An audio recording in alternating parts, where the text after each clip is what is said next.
Hello. I bet you're wondering why I've been selected to speak last.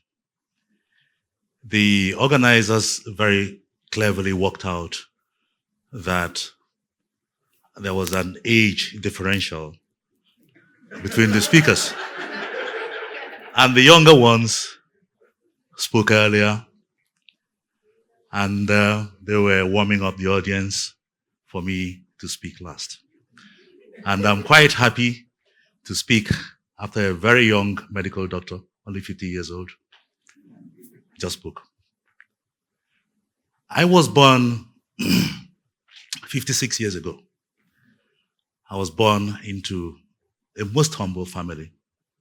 Father was a lawyer, mother a teacher. The first of 6 children. And my father, my parents, named me after my father. And I'm sure, I never got to discuss this with my father, I'm sure he expected me to also have read law, following in his footsteps as a lawyer. One of the foremost lawyers from my hometown, Newi. I suppose I was a bit of a rebel, come to think of it, because I wanted to be anything but a lawyer. I didn't want to be known as another Bennett or Ben Etiaba lawyer. I thought, I was thinking like a child, that if that had happened, that any success that I would have achieved in life wouldn't be owned by myself. It would have been, if he wasn't Bennett's senior's son. So I wanted to own my success. I wanted to chart my own course. I wanted, even as a child, to establish my own brand. And that I believe I did. But also my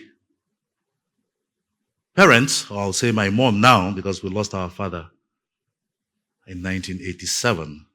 Then I was only 23 years old. My mother today will be so proud that 3 of my siblings are famous lawyers in Nigeria today. One of her daughters-in-law is a lawyer. We have 2 sons-in-laws who are lawyers, my brothers-in-laws who are lawyers. So we have enough lawyers in the family, 7 in total, if you also consider my late father. But hey, the first, Ben, I didn't want to be a lawyer. So after my early years in Nigeria, Enugu here, secondary school, basic studies in Uyo, I left the shores of Nigeria in 1982 for greener pastures and for the golden fleece in England. I'd arrived London a very cold October morning in 1982 to train as a chartered accountant. Then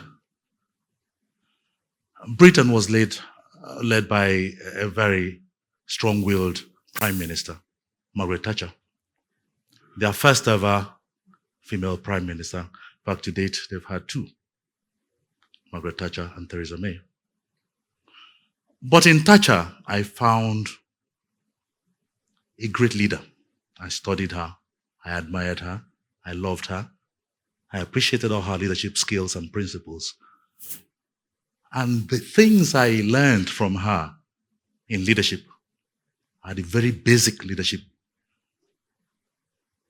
principles that I'm practicing today.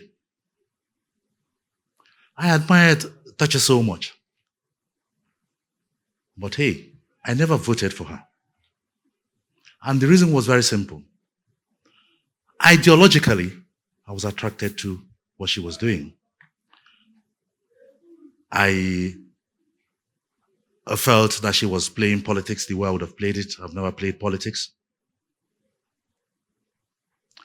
But she led a conservative party that aligned with the South African apartheid regime. And for that, as much as I liked her policies, her strength of character. I could never get around to voting for her for that simple reason that our brothers and sisters were being maltreated in South Africa. But that never distracted or removed from the attraction or the awe in which I held Margaret Thatcher. Now, Britain, at the time I arrived, had become part of EEC, the European Economic Community or Council. The EEC was created out of a Treaty of Rome of 1957. And in 1975, Britain joined EEC. They became part of Europe. That membership of Europe was always a problem that dogged every prime minister, every government of the United Kingdom. Harold Wilson, the then prime minister, experienced that. Eventually he resigned. Jim Callaghan took over. At a time, these were Labour prime ministers. At a time that Margaret Thatcher had been elected the first female opposition leader. Nobody thought in their wildest dreams, yes, Britain had a queen, but nobody thought a woman was going to win an election to lead Great Britain. Against all odds, after Jim Callaghan had called an election, lo and behold, Margaret Thatcher defeated him and the Labour Party and became the prime minister and was the prime minister at the time I arrived in England. The issue of Europe dogged Mrs. Thatcher. She couldn't deal with it. She was known as the Iron Lady. Her followers were Thatcherites. People who didn't want anything to do with Europe were known as the Europhiles, were known as the Eurosceptics. And people who were opposed to the Eurosceptics, who wanted to embrace Europe and who were against Margaret Thatcher, were the Europhiles.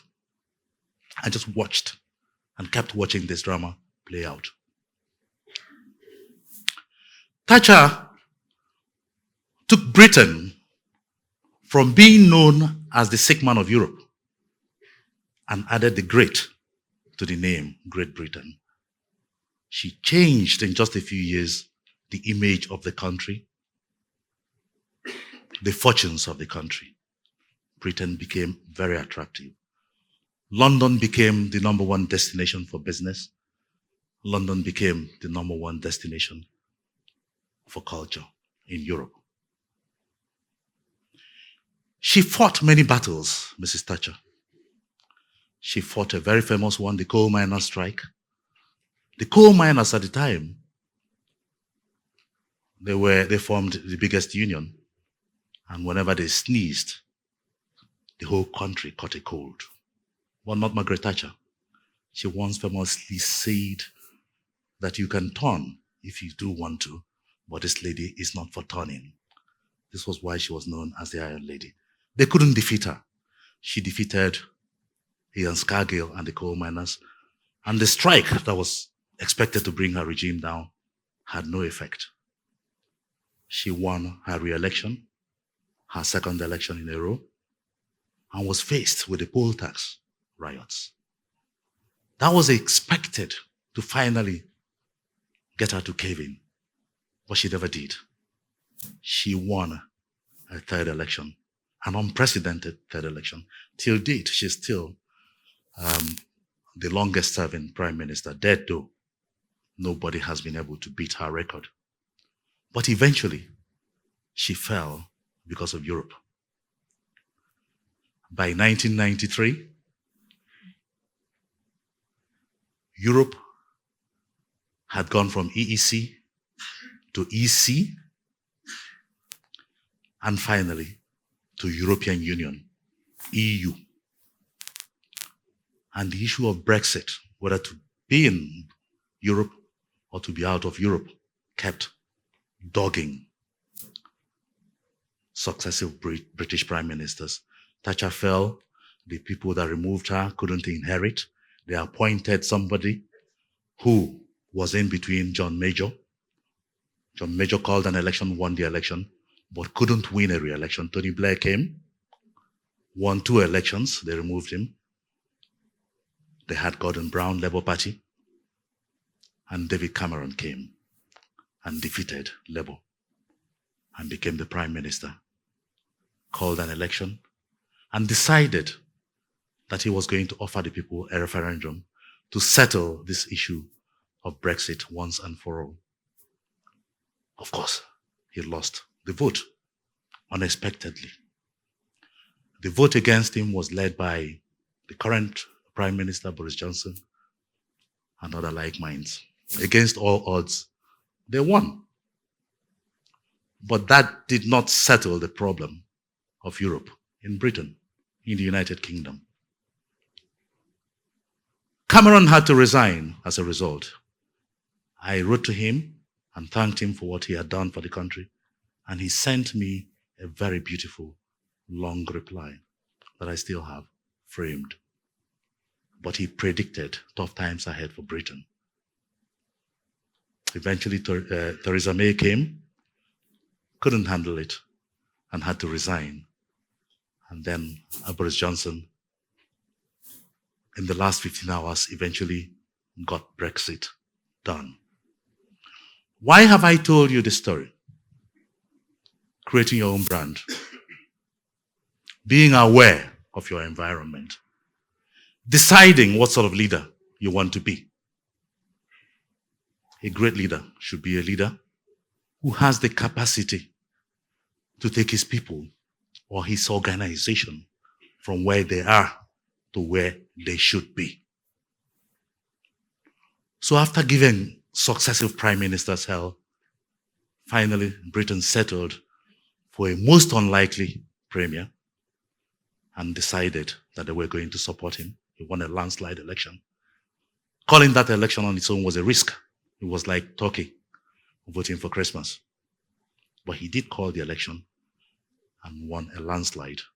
And just 15 hours ago, as we were getting ready for TEDxAsata, Britain formally left the European Union. What lessons can we learn from this?